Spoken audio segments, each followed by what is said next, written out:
All right, guys. So I got Jake here. He's been working with us for some time. I'm super excited to bring him on. I want to get a little bit of a understanding of like where he came from, where he was at prior to working with us, a little bit on his background, his journey into the Airbnb space, and obviously the time being that we've worked with him. So, Jake, go ahead, introduce yourself, kind of give a little bit of background knowledge on what you were doing prior, some hobbies, and a little bit about your personal self. What's going on, everybody? Like Aurelio said, I'm Jake. I've been working with the program coming up on a year now in December. I launched my first two units simultaneously in March of this year. So I've been operating for about 9 months now. So a little bit about me before I got into this, I had a mobile car detailing business. I ran that for just under a year, but it just wasn't for me. And I'd always been interested in the Airbnb arbitrage as a whole, but just honestly didn't know where to start. I was pretty intimidated and felt like a service-based business would be, a better way to dip my feet into entrepreneurship. And then I stumbled upon Aurelio's program, and there automatically was that trust there because I knew him personally.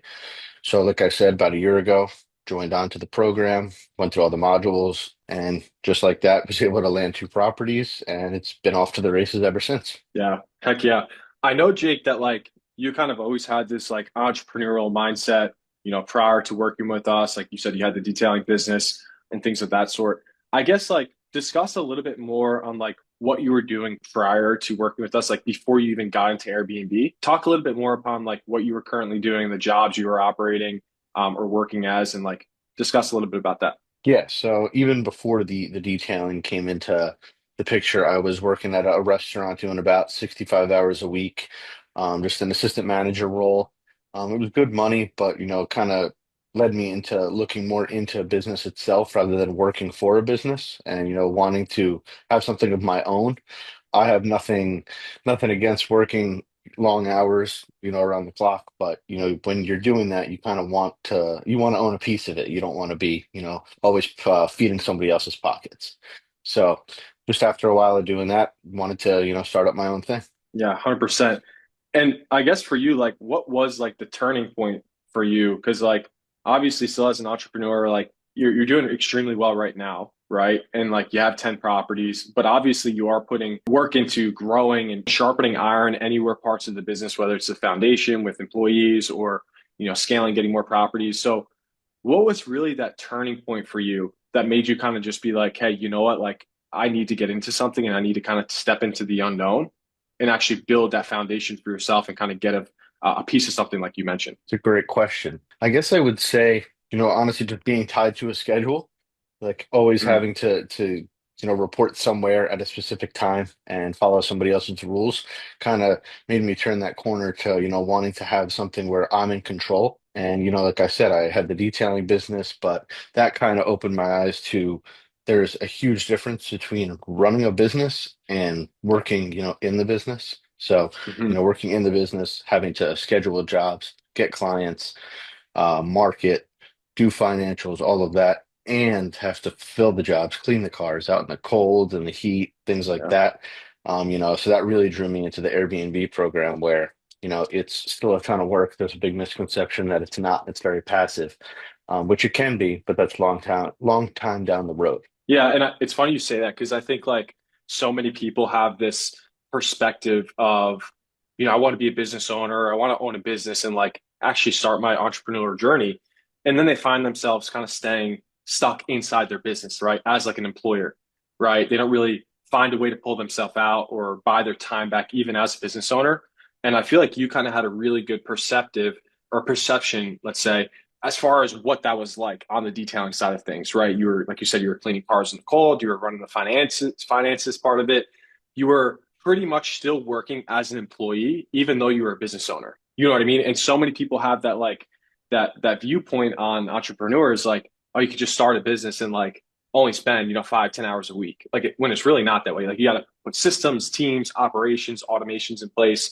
So tell me a little bit about like the differences between what you've learned from like the detailing business and like operating literally everything as like a solo business owner compared to what it's like running an Airbnb arbitrage business now having all these systems and teams in place. Compare the two for me. Okay, yeah. So when you're, kind of the sole employee and owner of the business, everything is on you.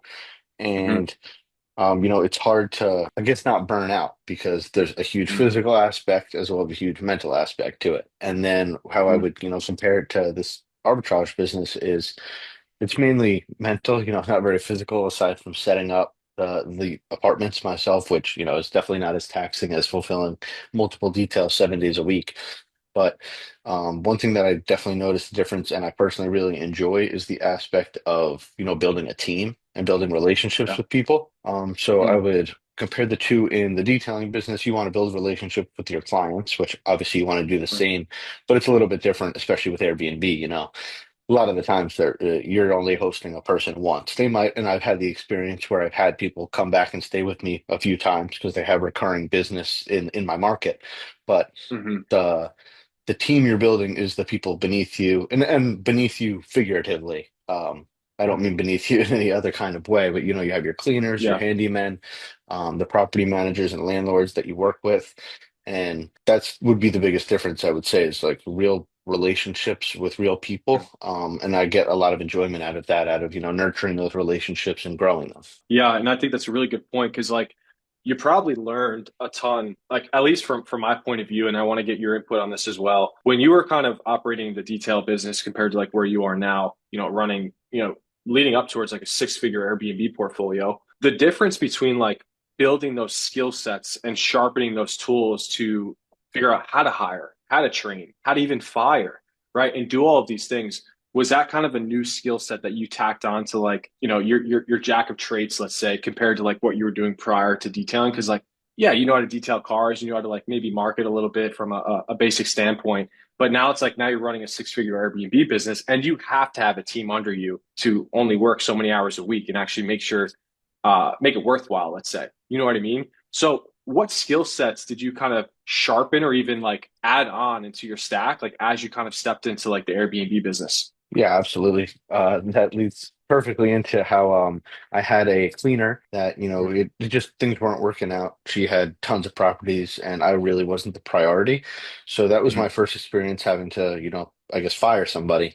And that was honestly very tough for me because, Yeah, I have a bit of, people pleasing traits. So I sure. really didn't know how to go about that at first, and I had was lucky enough to have the one-on-one support and Yeah. bounce basically ideas on how to go about that off of you and Andrew. But so Hmm. that's definitely something I added onto my skill set was the hiring and firing and team building, how to treat Hmm. people, and I'd Yeah, say the biggest thing is how to give criticism to your employees without rubbing them the wrong way. Constructive sure. criticism. Yeah, 100%. Totally.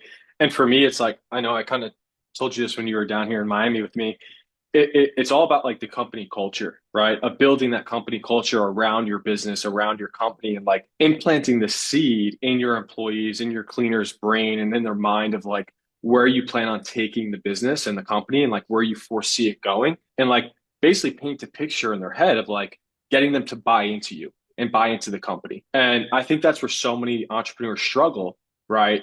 Especially like their first business of learning how to hire, fire, train, like all of these things is company culture. And that's built from like a position of leading a company, but then also, like you said, being able to give like constructive criticism without rubbing them the incorrect way. Right. And I think that's like super beneficial. So I'm glad you kind of brought that up. Let's talk a little bit about like where you are at specifically now. Like, obviously, we touched upon, you've been working with us for a little over 9 months now, going on 10 months. You're at 10 Airbnbs right now. Let's discuss a little bit exactly like where you are currently with the properties, how well you're doing and things of that sort. Yeah, awesome. So, yep, like we said, I've been operating now for about 9 months, going on 10. I've been able to scale up to 10 Airbnbs, and I would completely give the all the credit to the huge points you make on building relationships. So all these properties are with the same management company. So, basically it grew to a point in a short 9 months where they were coming to me, hey, we've got these units available. Would you like to take them on? And that is Mm-hmm. all thanks to, learning how to properly run the business, keep the units in great condition, have Mm-hmm. treat the guests correctly so that, no Yep. issues are going on, be able to handle any issues that do go on. So yeah, so I've gotten to about 10, not about, I've gotten to 10 units now. doing Hmm. about anywhere, in a slow month to a high month between 4 and 10,000 in Hmm. net profit. My Nice. best month was October. We did about 26,000 in revenue. Nice. Um, and yeah, so it's been great since. Yeah, it's so killer. And I want to kind of talk about this more because I think a lot of people have the misconception of like, everyone's showing the Airbnb numbers like on their main dashboard, and everyone's got to do it, right? Like revenues is a really important aspect in business. But like you mentioned, like you did $26,000 last month. That was your best month so far. And now we're really gathering data of like, okay, how to adjust our pricing in slow season of your market, the high season of your market, right? Pricing is a massive part of this business. Can you touch upon a little bit as far as like how much that usually is profit margin wise, maybe like percentage? You don't have to get like too technical, but like on like a basic, average month on a 12-month year, right? What is like your profit margins if you know off the top of your head as far as like let's just use October for an example last month. You did $26,000 in revenue. How much of that was actually profit? About, let's say, well, I will get specific, everyone Yeah, deserves to, see how the business really does. So in that 26,000, I walked away with 11,500 in my own pocket. So, nice. I'm not the best mathematician. I don't know percentages Sure. off the top of my head. Yeah, no, that's amazing. That's really good work. And as far as like now that you have been with us for some time, right? And now you're kind of like branching off, like you've been scaling on your own. You got to 10 units, pretty much of just leveraging the relationships you had, operating correctly, like you mentioned. Let's touch a little bit upon like what you felt like was the best aspect of working with us. Like what did you learn the most? What was the most helpful that allowed you to get to this position of where you are now of like going from like, yeah, maybe a business owner, but still an employee and working a ton of side hustles and side jobs to bring in capital to where you are now, like what was the most helpful, like working with us here at the Arbitrage Empire? Honestly, I would say everything in the course itself, I couldn't nail down to one specific thing that was the best help Mm, or, the most beneficial because everything in there. To backtrack a little bit, I was part of another program in the past, and mm, it's a different the one-on-one communication, and then just the program, the course material that you offer, just a night and day difference to what I had experienced in the past. But what I mm, was really getting at is, I would say the biggest thing that I, take from you guys is not even part of the course material. It's more so just, as cliche as it might sound, is, mindset things and kind of just mm, like, just do it. yeah. Like, Hmm. there's no secret. There's obviously little tips, tricks, hacks that you learn through the program, but Hmm. it's really just about, diving in and doing it. Yeah. And Yeah. that's a played a huge role into what helped me buy into this was knowing you and knowing your background and Sure. 'cause, in a world of courses and all that you never know who to Yeah. trust. But yeah, Hmm. back to what I was saying is just really what I take away the most from you guys is just kind of like getting your hands dirty and learning Hmm. from experience. Yeah, and I think it's very fair to say, like, I tell you this all the time, and like even our other clients and even potential clients that I meet with, it's like so many people have this bad rap on like courses and stuff like that. Obviously, we don't sell courses here, like you mentioned. We have a done for you program, one-on-one support, hand-holding process. But a lot of people did have a bad experience, like yourself. And we don't have to get into that, like for you personally, but a lot of people did kind of go through similar positions with other mentors, other programs, and got a bad taste in their mouth of like, okay, like, all programs are a scam and, I'm just going to stay away from this. It's not for me and things of that sort. But like, I always put in perspective and like, I have a funny analogy. It's like for you, right? When you're like going on dates and like you're meeting new women and things of that sort, like it's kind of funny. But like, if you go on a date with a girl, right? And you come home and like the date just didn't go that well. Like you and her didn't really click and, you didn't really mesh and whatnot. And you came home and like, we had a good dinner, but, you didn't really get much out of it. Well, you didn't like come home automatically and be like, that's it. Like I'm switching from looking to date girls and I'm going to start dating guys, right? Like that's not how it works, right? And for you, like I'm saying this because like you came from somewhere that you didn't have the best experience prior with a mentor, right? And you kind of kept searching because you knew someone was out there that would actually get you to where you want to be, right? So, what advice would you give someone? Because like you took that step, and of course you had the confidence to work with someone like myself because we had a previous relationship somewhat, right? But like what advice would you give to someone that is kind of scared to kind of take that leap? Because it is fair to say, right? It's very hard to kind of step into the unknown without confidence and certainty, right? That you're actually going to get results and you're actually going to get what you're told and all of these things. So, what advice would you give to maybe someone that is looking to get started in Airbnb, or maybe just trying to get involved in entrepreneurship? Like, what advice would you give someone to just take that first step and actually put the action in to get the results that they want? Yeah, definitely. I guess you could say it's a cliche, but it's really just you don't know until you try. Like you're Mm, gonna time is gonna pass. A way I like to think a lot when I'm dealing with thinking of a decision, trying to come up with a solution to something is the time between thinking of a solution and finding a mhm. solution is gonna pass regardless. So Yeah, weighing out all these different scenarios isn't going to help. Figure out a plan of action and just go for it. And sometimes that plan of action is you don't have a plan of action. You'll figure it out as you go. But it's really yeah, just take the step. Like you really don't know until you try.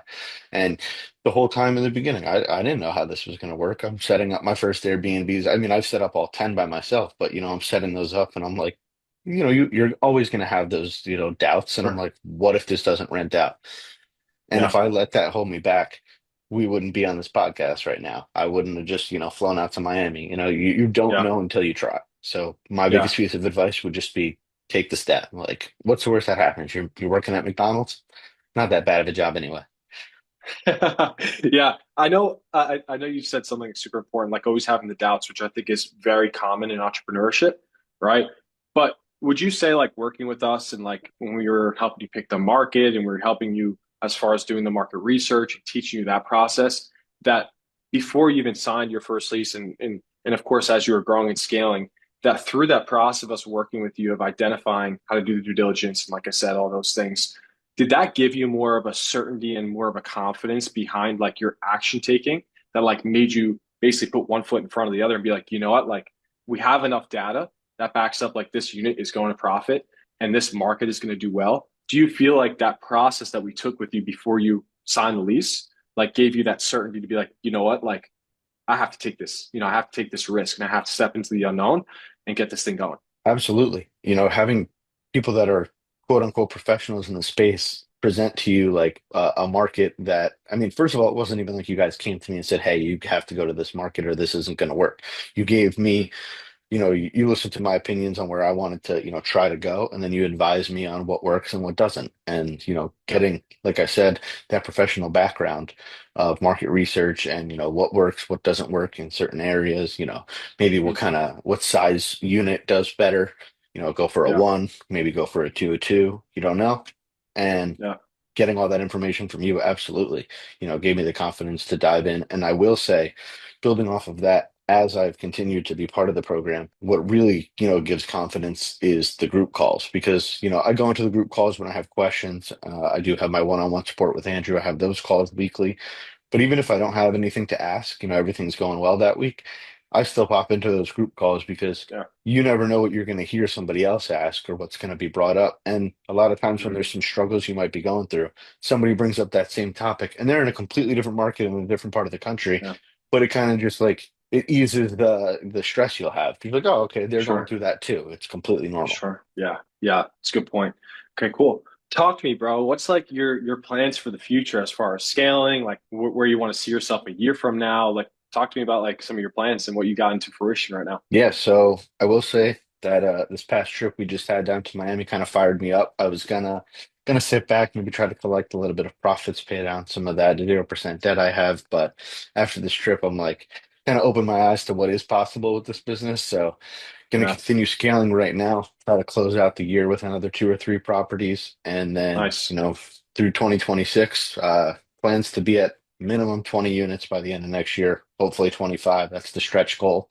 But Let's go. if I did 10 this year, no reason why I can't get another 10 next year. Agreed. Agreed. And I think you absolutely like excelled your expectations, honestly. I remember like when we first discussed, you're like, yeah, I'd like to get like, 3 to 5 properties in my first year, 2 years. And I think you pretty much like doubled your original goal, which is amazing to see. And as far as like discuss a little bit upon like how you're going to kind of take that into action, like, okay, how you are going to get to 20 units, like what does your specific day to day look like, specifically like right now? I know the holidays are coming up, but what is like that look like on your behalf as a business owner in the Airbnb space? Like, what does it actually entail getting to like 20 units, 25 units as your goal that you're setting for yourself by next year? Yeah, perfect. So, I mean, I'll give it exact rundown. Like you said, we're going into the holidays right now. So, on a day like today, I'll check my pricing kind of first thing every day. You want to make sure everything is aligned so that, you're not scrambling for bookings or wondering when the next one's going to come in. You want to control all the things you can control basically. Yep. So make sure your pricing's dialed in. And then, like we just said, the holidays are coming up. So it's a little tough to get a hold of landlords and whatnot. So building out my lead list right now for when, this week ends and we go into next week. And, I'm just going to hit the phones, keep dialing out in my market, see what I can get my hands on, hopefully land a few deals. Like I said, I hope to get at least two or three properties by the end of this year, which doesn't give us too much time, but it's definitely doable. And just continue that process to get to 20, 25 units, see what new landlords I can build a relationship with, see what properties Hmm. they have. If they've got more than one, that's kind of a little gold mine is something I've definitely taken away from this is looking for landlords. Obviously, you don't know until you reach out to them, but that have multiple Yeah. properties because you build a relationship with them. You kind of show them it's a win-win for both parties, and you can kind of scale with them, bring them onto your team. Yeah. And it brings me to another good question before we kind of wrap this up. A lot of people have this misconception of Airbnb of like, why would a landlord or apartment complex or a property manager even allow you to do a sublet or allow you to take their property and list on short-term rental websites like Airbnb, Furnish Finder, VRBO, Booking.com, and whatnot? What would you say to those types of people? Like, why do you have 10 properties in your portfolio with a couple relationships and they keep calling you to take more properties? Like, what would you say to those types of people of like kind of skeptical upon like why would anyone let you, sublet their property? Can you talk to me a little bit on that? Absolutely. So this is a huge question I had myself before I got into it, and even while I was in it before I had multiple properties.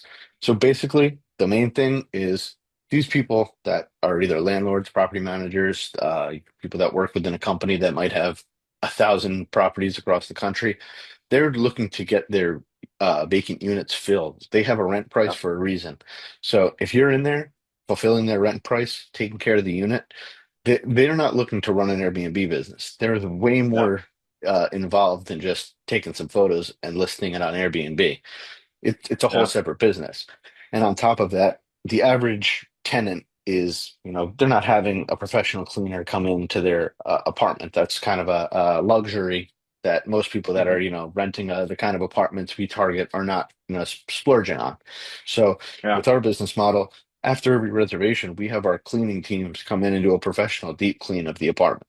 So on top of us putting the rent price in that landlord's pocket, we're signing maybe even longer than the yearly lease, 2 year lease, maybe Yep. is 18-month lease.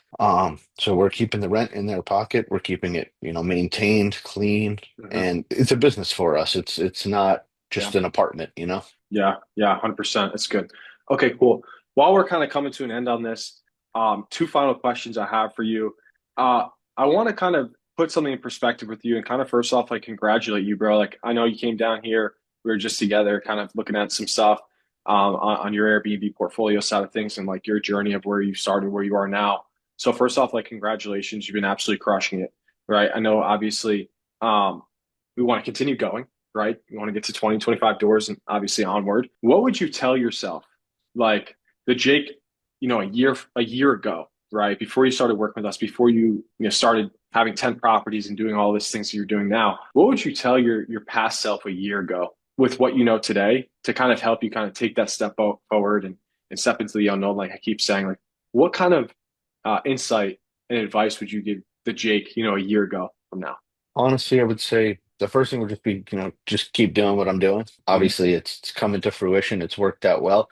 And honestly, I would probably tell myself to stress a little bit less because definitely had some unnecessary stress, worrying if things are going to work out, stuff like that. And it really is like what you put into it. So I would just tell Yeah. myself, you're not going to get out of it what you don't put into it. Mm. So it's kind of like, so, like fitness is a huge part of my life. So I kind of attribute it to, I bring the two together. So it's kind of Hmm. like, in the sense of like putting on muscle, you're not going to just Hmm. naturally put on some muscle because you want to. You got to put in the work. Yeah. So Hmm. you're not going to get the reward without putting in that work. It's really that Hmm. simple. So even just taking a little step each day towards what that goal that you have is really Hmm. it.